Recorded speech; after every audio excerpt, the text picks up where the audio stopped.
사람의 진짜 얼굴은 아무도 보지 않을 때 드러납니다. 서울 도심 한복판 50층 유리빌딩의 최상층 통유리 너머로 내려다 보이는 도시는 성냥갑처럼 작았고 그 안에서 수백만 명이 오늘도 바쁘게 움직이고 있었습니다. 장태성은 창가에 서서 한참을 내려다 보았습니다. 이른을 바라보는 나이지만 눈빛만은 아직 서른에 그것이었습니다. 날카롭고 차갑고 놓치는 것이 없는 눈, 대한민국 재계 5위, 장안그룹 회장, 수조 원대 자산, 수만 명의 임직원. 그가 고개를 끄덕이면 계약이 성사되고 미간을 찌푸리면 프로젝트가 엎어졌습니다. 그런 그가 오늘 처음으로 무언가에 당황했습니다. 딸의 전화 한 통 때문에. 아버지, 저 결혼하려고요. 단 8글자였습니다. 하지만 그 8글자는 태성의 가슴 안에서 폭탄처럼 터졌습니다. 상대가 누구냐? 태성은 최대한 침착하게 물었습니다. 의사예요. 레지던트 3년차. 군대 다녀오고 복학한 선배인데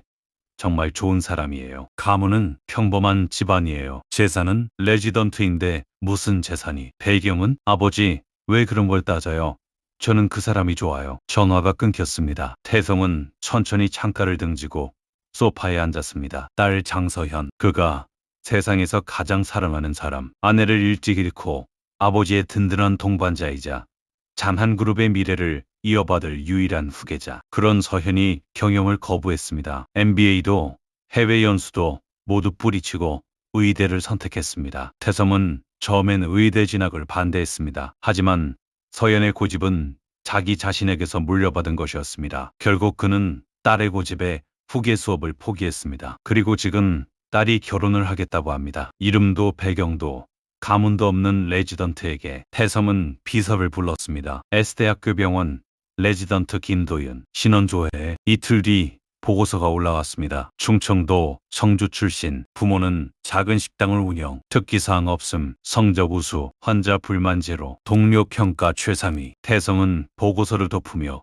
오래 생각했습니다. 서류는 서류일 뿐이다. 사람의 진짜 얼굴은 서류에 없다. 그는 결심했습니다. 내가 직접 보겠다. 다음 날 아침 장태성은 비서가 고른 옷들을 하나씩 확인했습니다. 색이 바랜 점퍼, 무릎이 늘어난 면바지, 낡아서 찬이 다른 운동화, 동네 어르신들이 즐겨 쓰는 오래된 등산 모자. 진짜 같습니다, 회장님. 비서 최인철이 조심스럽게 얘기했습니다. 태성은 거울을 보았습니다. 수천만 원짜리 시계도 맞춤 정장도 자신의 이름을 새긴 명함도 없었습니다. 보행 보조기 하나를 손에 쥔 평범한 노인. 아니, 어딘가 초라해 보이는 노인이 거울 안에 서 있었습니다. 충분하군, 회장님.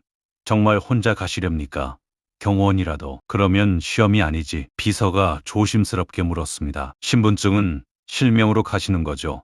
병원 접수는 건강보험증에 실명이 올라가 있어서 간행으로는 안 됩니다. 태성이 고개를 끄덕였습니다. 장태성이라는 이름 석자는 그냥 쓴다. 허름한 차림으로 가면 저 이름을 알아볼 사람이 몇이나 되겠나. 그 말이 맞았습니다. 대기업 회장 장태성이라는 이름은 신문 지면에나 오르는 것이었고 병원 창구 직원이 그 이름을 기억할 이유는 없었습니다. 얼굴도 직함도 명함도 없는 그저 낡은 점퍼의 노인일 뿐이었습니다. 최고급 리무진 대신 일반 택시를 탔습니다. 첫 번째 목적지는 동네 의원이었습니다. S대학교 병원, 즉 상급 종합병원에서 진료를 받으려면 먼저 동네 의원에서 진료를 보고 진료 의뢰서를 받아야 했습니다. 태성은 그 절차 자체부터 직접 겪어보기로 했습니다. 주택가 골목 안쪽에 작은 내과 의원, 낡은 간판, 좁은 대기실, 플라스틱 의자가 빼곡히 들어차 있었습니다. 태성은 번호표를 뽑고 앉았습니다. 대기실에는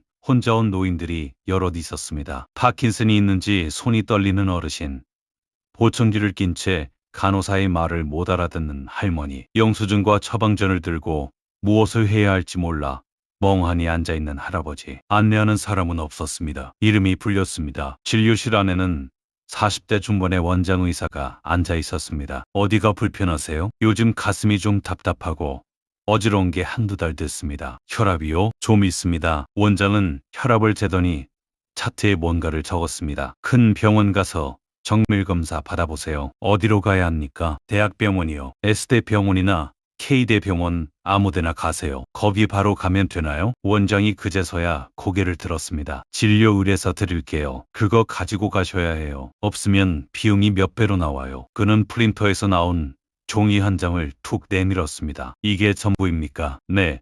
그거 가지고 접수하시면 돼요. 다음 분, 태섬은 진료 의뢰서를 들고 나왔습니다. 의원문을 나서며 생각했습니다. 저 종이 한 장의 의미를 처음 오는 노인이 알 수 있을까? 어느 병원 접수 창구에 내야 하는지, 어떻게 예약을 해야 하는지, 거기서 또 어떤 절차가 기다리는지 아무도 알려주지 않았습니다. 그는 택시를 다시 잡아탔습니다. 두 번째 목적지, S대학교 병원. 병원 입구에서 내리는 순간 태성은 다시 한번 느꼈습니다. 세상이 달랐습니다. 리무진에서 내리면 직원들이 달려오고 문이 자동으로 열리고 모두가 허리를 굽혔습니다. 하지만 지금 보행 보조기를 끌며 천천히 걷는 노인을 아무도 돌아보지 않았습니다. 사람들은 각자의 방향으로 바쁘게 흘러갔고 그 흐름에서 이 노인은 그저 장애물이었습니다. 저기요.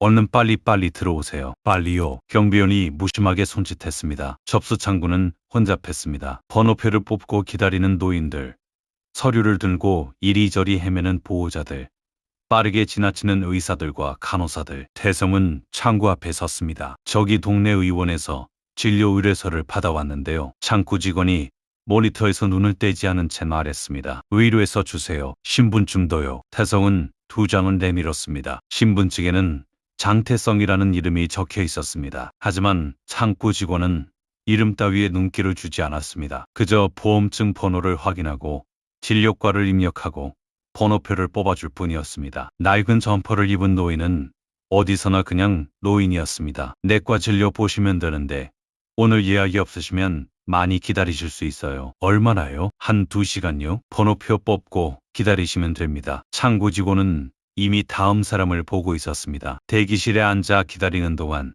태성은 주변을 살폈습니다. 노인 환자들은 대부분 혼자였습니다. 보호자 없이 서류를 들고 헤매거나 키오스크 앞에서 무엇을 눌러야 할지 몰라 멍하니 서 있거나 그 옆을 직원들이 빠르게 지나쳤습니다. 한 노인이 지나치는 직원에게 물었습니다. 저기 이 서류를 어디에 내면 됩니까? 저기 창구에 내시면 돼요. 어느 창구인지도 알려주지 않은 채 직원은 지나쳤습니다. 노인은 멍하니 서 있었습니다. 태성은 그 장면을 말없이 바라보았습니다. 동네 의원에서도 대학병원에서도 이 노인들은 처음부터 끝까지 혼자였습니다. 번호가 불렸습니다. 진료실 안으로 들어가자 담당 전공의 박성수가 모니터를 보고 있었습니다. 증상이 어떻게 되세요? 요즘 좀 어지럽고 가슴이 답답하고 숨이 좀 차기도 하고. 언제부터요? 한두 달 됐나 정확히는 모르겠고 혈압 재고 기본 피 검사하고 흉부 엑스레이 찍어드릴게요. 일단 나가서 기다리세요. 그게 무슨 검사인지 좀 설명해 주실 수 있다. 기본 검사예요. 결과 나오면 불러드릴게요. 설명도 없었습니다. 눈을 맞추지도 않았습니다. 환자가 무엇을 두려워하는지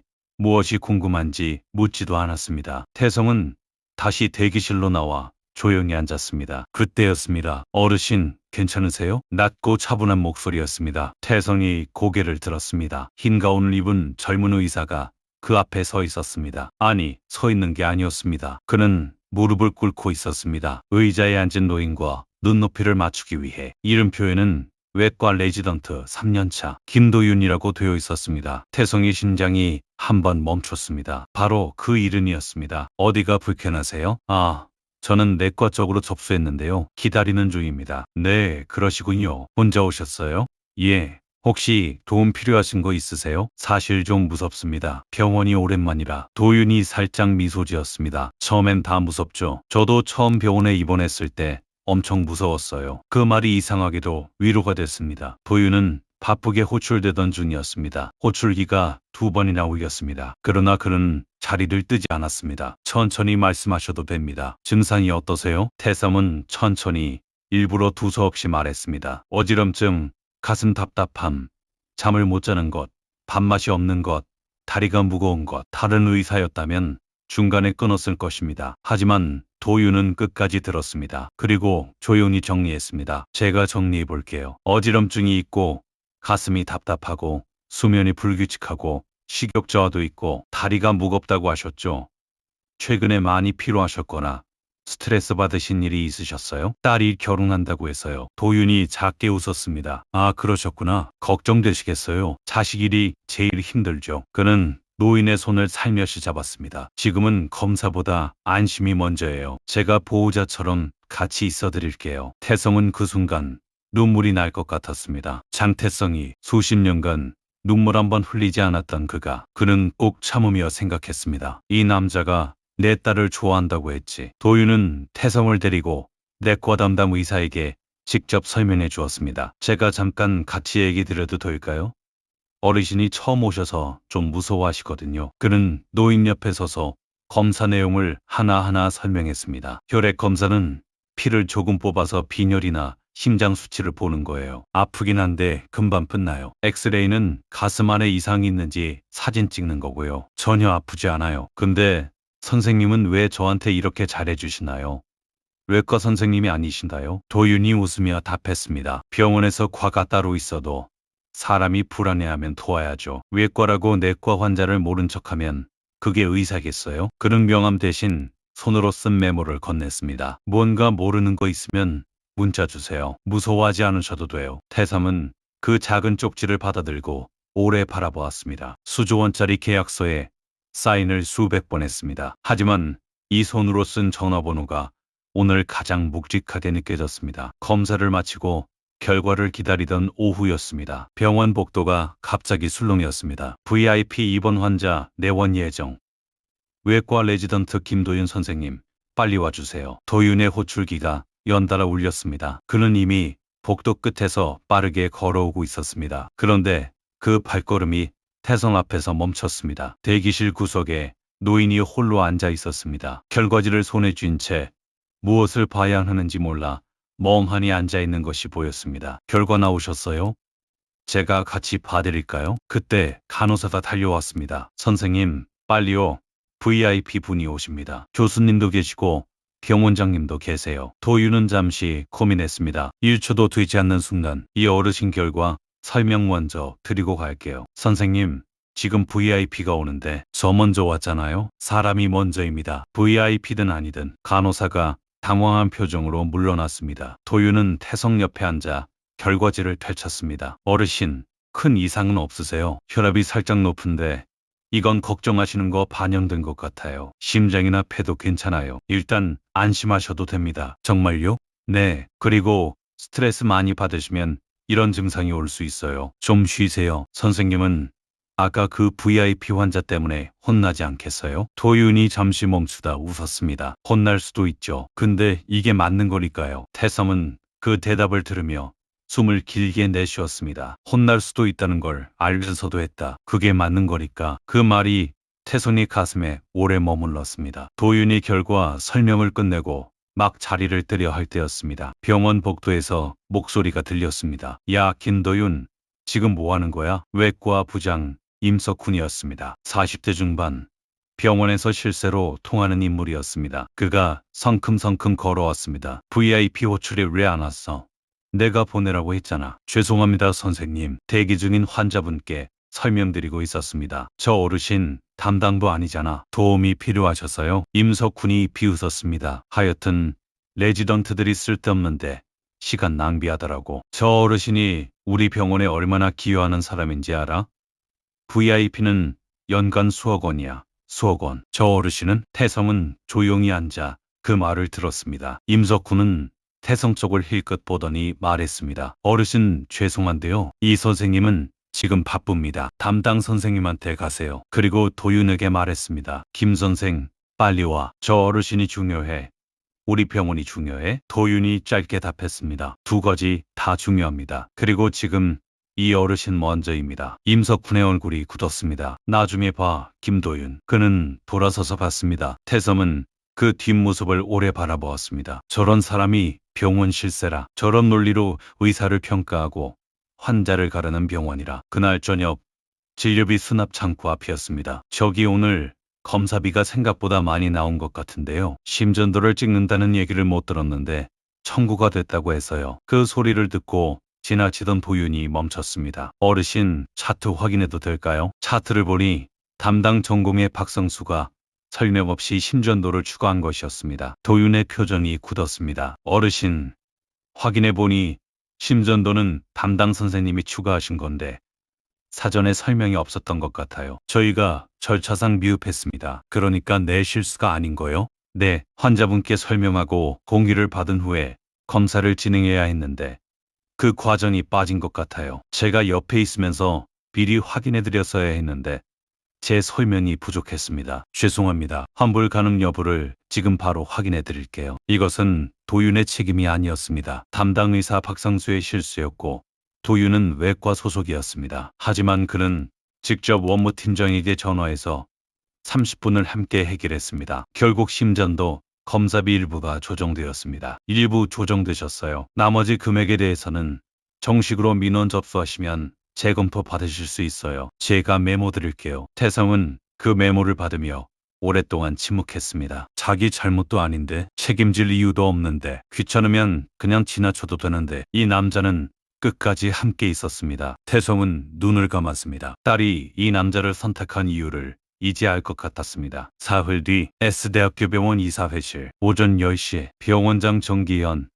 부원장, 외과 과장, 그리고 외과 부장 임석훈이 자리하고 있었습니다. 그 앞에 정장을 입은 한 남자가 문을 열고 들어왔습니다. 병원장이 보는 순간 벌떡 일어났습니다. 장장 회장님, 임석훈의 얼굴에서 핏기가 빠졌습니다. 장한그룹 제대 5위, 이 병원의 최대 후원자이자 설립기금의 상당 부분을 댄 그 이름. 태성은 천천히 들어와 상석에 앉았습니다. 그리고 임석훈을 바라보며 말했습니다. 며칠 전 이 병원의 환자로 다녀봤습니다. 이사회실이 조용해졌습니다. 허름한 점퍼에 보행 보조기를 들고 장태성이라는 이름으로 접수했지만 아무도 알아보지 못했지요. 임석훈의 얼굴이 굳어갔습니다. 병원 오기 전에 동네 의원부터 봤습니다. 진료 의뢰서를 받아야 하니까요. 거기서도 아무도 혼자 온 노인을 안내해주는 사람이 없었어요. 그리고 이 병원에 왔습니다. 접수 창구에서 아무도 돕지 않는 어르신을 보았습니다. 안내도 제대로 안 됐고 검사 설명도 없었고 심전도 검사는 동의 없이 진행되었습니다. 그리고 어느 선생님은 저 같은 노인 환자를 두고 VIP 환자 연간 가치를 이야기했지요. 임석훈이 고개를 숙였습니다. 회 회장님, 그건 제가 말이 과했습니다. 죄송합니다. 태성이 그를 바라보며 말했습니다. 과한 말이 아니라 평소 생각이겠지요. 이사회실은 얼음장이 됐습니다. 그때 문이 열렸습니다. 레지던트복 차림에 김도윤이 당황한 표정으로 들어섰습니다. 그는 방 안을 훑다가 상석의 남자를 보았습니다. 눈이 마주쳤습니다. 도윤의 얼굴이 굳었습니다. 설마. 태성이 천천히 말했습니다. 며칠 전 당신이 도와주었던 노인이 접니다. 김도윤 선생. 이사회실 전체가 멈췄습니다. 도윤은 잠시 말을 잃었다가 입을 열었습니다. 왜 그런 시험을 하셨습니까? 목소리는 떨렸지만 당당했습니다. 태성은 그 눈빛을 정면으로 받으며 말했습니다. 내 딸을 맡길 사람인지 보고 싶었네. 병원장이 숨을 들이켰습니다. 태성은 도윤에게만 눈을 고정한 채 말을 이었습니다. 3번의 기회가 있었어. 처음 아무도 도와주지 않는 노인 앞에서 무릎을 꿇었을 때, 2번째 VIP 환자 호출에도 불구하고 노인을 먼저 챙겼을 때, 3번째 본인 책임도 아닌 검사비 문제를 끝까지 해결해 주었을 때. 태성은 잠시 멈췄습니다. 그리고 말했습니다. 합격이네. 아니 그 이상이네. 임석훈은 고개를 들지 못했습니다. 병원장은 조용히 메모를 적고 있었습니다. 이사회는 침묵이었습니다. 도윤은 두 눈이 붉어진 채로 서 있었습니다. 이사회가 끝나고 임석훈은 복도에서 태성에게 다시 사과했습니다. 회장님, 제가 정말로 잘못 생각했습니다. 환자를 가치로 나누면 안 된다는 것을. 태성은 짧게 말했습니다. 나한테 사과할 것 없어요. 그날 대기실에 앉아있던 노인분들한테 하세요. 임석훈이 고개를 깊이 숙였습니다. 며칠 뒤 서울 북촌 한옥마을 안쪽 오래된 한옥식당 상견례 자리였습니다. 딸 장서현이 도윤의 손을 꼭 잡고 앉아 있었습니다. 평소보다 조금 더 긴장해 보이는 서현과 그런 서현의 손을 꼭 잡아주는 도윤. 아버지, 저 이 사람이에요. 안녕하세요, 아버님. 김도윤입니다. 태성은 잠시 그를 바라보다가 잔을 들었습니다. 아무 말도 하지 않았습니다. 그냥 천천히 술을 따랐습니다. 잠시 후 태성이 잔을 내려놓으며 말했습니다. 나는 오랫동안 착각하고 살았어. 내 딸한테 필요한 게 배경이고 가문이고 재산이라고. 그는 서연을 바라보았습니다. 근데 아니더라고. 다시 도윤을 보았습니다. 이 아이한테 필요한 건 지치고 무서울 때 옆에 있어줄 사람이야. 아무도 보지 않는 곳에서도 같은 사람이 누군가. 그걸 내가 직접 봤네. 도윤이 눈을 들어 태성을 바라보았습니다. 태성이 천천히 고리를 숙였습니다. 사위로 맞이하겠네. 서연이 눈물을 참으며 웃었습니다. 도윤의 눈이 붉어졌습니다. 태성이 다시 잔을 들며 물었습니다. 한 가지 물어봐도 되겠나?